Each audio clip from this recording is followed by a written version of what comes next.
السلام عليكم. اتفضل. وعليكم السلام. وليد وياي، وليد اسماعيل وياي. اتفضل. شنو الموضوع؟ الموضوع زي ما سمعت كده، اتفضل. لا هو الموضوع بس الرواية الآية. الآية. حضرتك عندك مصحف في البيت ولا بره البيت حضرتك؟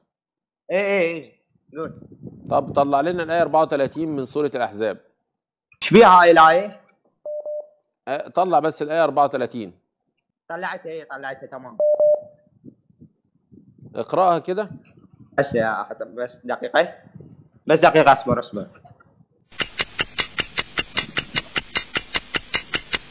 34 والذين وإذا واذكرن ما يتلي في بيوتكن من آيات ومحكمات إن كان الله لطيفا خبيرا. ايش بيها الآية؟ انت اسمك ايه؟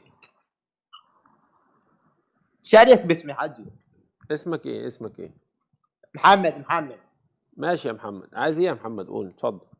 ايه. واذكرن ما يتلى في بيوتكن من آيات محكمات إن الله كان خبيرا لطيفا. انت بتقرأ من المصحف يا محمد صح؟ ايه صح. ايه رأيك تعمل معاه مناظرة يا محمد؟ قول شنو الخلل بالآية لو شيء بيها؟ اكو شيء بالآية؟ لا مفيش حاجة يا محمد، مفيش حاجة. مفيش حاجة يا حبيبي، مفيش حاجة. احنا كنا غلطانين يا محمد. شكرا ليك يا محمد. شكرا ليك.